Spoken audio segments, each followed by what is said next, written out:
The United States imports oil from Saudi Arabia, cars from Japan, TVs from Korea, and whiskey from Scotland. So what do we import from India? We import people, really smart people. And as you're about to see, the smartest, most successful, most influential Indians who've migrated to the U.S. seem to share a common credential. They're graduates of the Indian Institute of Technology, better known as IIT. Made up of 7 campuses throughout India, IIT may be the most important university you've never heard of. This is IIT Bombay. Put Harvard, MIT, and Princeton together, and you begin to get an idea of the status of this school in India. You compute the capacity of the column. IIT is dedicated to producing world-class chemical, electrical, and computer engineers. And then you plug this back in and you... With a curriculum that may be the most rigorous in the world. Just outside the campus gates, the slums, congestion, and chaos of Bombay are overwhelming. Inside, it's quiet and uncrowded, and by Indian standards, very well equipped. Getting here is the fervent dream of nearly every schoolboy. With a population of over 1 billion people in India, competition to get into the IITs is ferocious. Last year, 178,000 high school seniors took the entrance exam called the JEE. Just over 3,500 were accepted, or less than 2%. Compare that with Harvard, say, which accepts about 10% of its applicants. The IITs probably are the hardest school in the world to get into. In the whole world. To the best of my knowledge. Vinod Khosla got into IIT about 30 years ago. After graduating, he came to the U.S., co-founded Sun Microsystems, and became one of Silicon Valley's most important venture capitalists. He's one of thousands of IIT graduates who've made it big in the U.S. How significant would you say the impact of IIT graduates has been on the American technology revolution? It's far greater than most people realize. Microsoft, Intel, PCs, Sun Microsystems, you name it. I can't imagine a major area where Indian IIT engineers haven't played a leading role. Leading role? A leading role, and of course the American consumer and the American business in the end is the beneficiary of that. It isn't just high tech. The head of the giant consulting firm McKinsey & Company is an IIT grad. So is the vice chairman of Citigroup and the former CEO of U.S. Airways. Fortune 500 headhunters are always on the lookout for that IIT degree. They are favored over almost anybody else. If you're a WASP walking in for a job, you wouldn't have as much pre-assigned credibility as you do if you're an engineer from IIT. 90% of IIT students are male, and the young men we met in Bombay know they're hot commodities.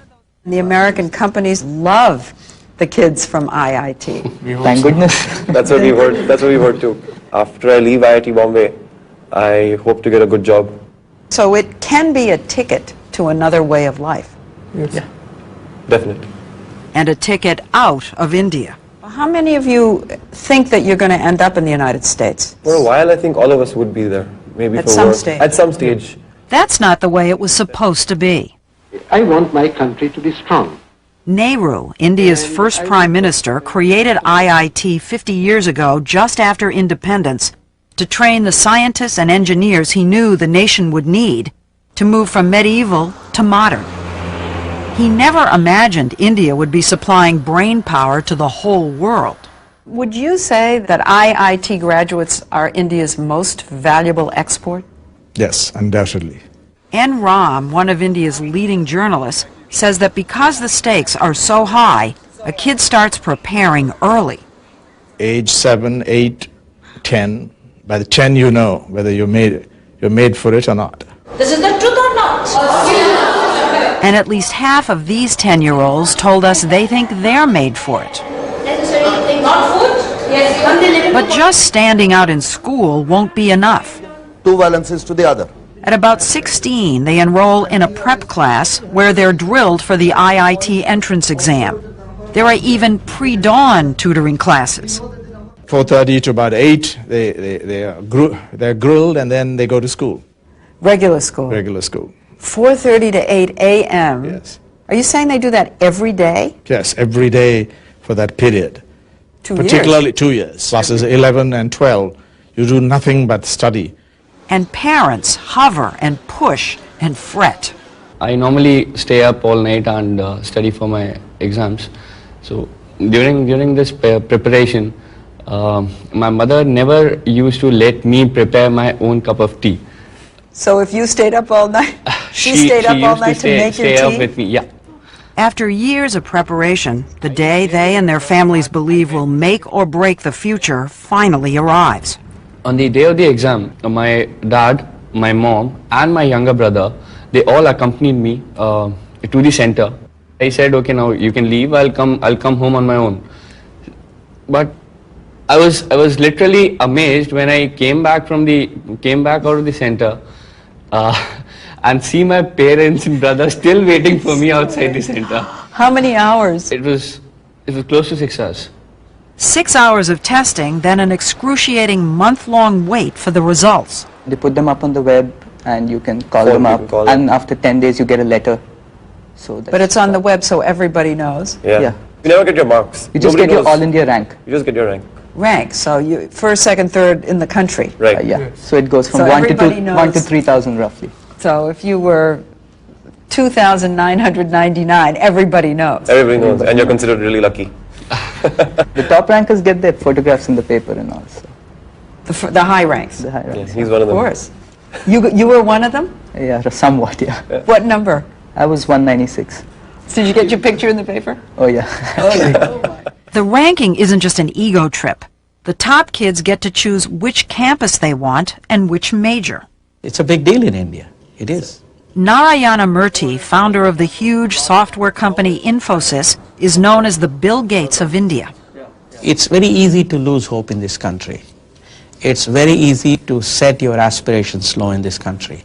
But amidst all this competition among high-quality students, this institution of IIT sets your aspirations much higher. Now, what about your own son? Well, my son, he probably wanted to do computer science at IIT. To do computer science at IIT, you have to be in top 200. And he couldn't do that, so he went to Cornell instead. Think about that for a minute. A kid from India using an Ivy League university as a safety school. That's how smart these guys are. I do know cases where students who couldn't get into computer science at IITs, they have gotten scholarship at MIT, at Princeton, at Caltech. Yes, sure. You wouldn't mistake this for MIT or Caltech. It's the final exam of metal fabrication class required for every IIT freshman. Call it shop class on steroids. Using just a saw and a file, students have to cut quarter-inch steel into an assigned shape, measured to the millimeter. It's an illustration of IIT's emphasis on engineering basics, precision, and discipline. Nobody majors in music at IIT. The education is not well-rounded. But in science and technology, IIT undergraduates leave their American counterparts in the dust. When I finished IIT Delhi and went to Carnegie Mellon for my master's, I thought I was cruising all the way through Carnegie Mellon because it was so easy relative to the education I had gotten at IIT Delhi. If you think of engineering students as nerds, not particularly bold or creative, IIT somehow breaks the mold. It turns computer geeks into risk takers and leaders. I'm wondering why so many IIT graduates are entrepreneurs. Why so many do start their own companies. I think it's because of the confidence. We are lucky enough to be told by people around us that we're good and that we have a bright future, and that gives us a lot of confidence. There's something else. Students act like entrepreneurs the whole time they're at IIT. They run everything in the dorms, which might be mistaken for cell blocks if not for all the Pentium 4 PCs. They organize the sports themselves. They even hire the chefs and pick the food in the mess halls. And unlike so many other institutions in India, they all know they're here because they deserve to be here. Can you slip somebody a couple of rupees and say, come on, get my son in? No, no, never. Impossible? Impossible, impossible. There is no corruption. It's a pure meritocracy. IIT may also be one of the best educational bargains in the world. It costs a family just about $700 a year for room, board, and tuition. That's less than 20% of the true cost. The Indian government subsidizes all the rest. While some IIT grads stay and have helped build India's flourishing high-tech sector, almost 2/3, up to 2,000 people leave every year, most for the U.S. Some people would say you're subsidizing factories which produce largely for the higher end of the American employment market. So there's this debate here that says, why are we spending so much money to educate these brilliant young men who just leave?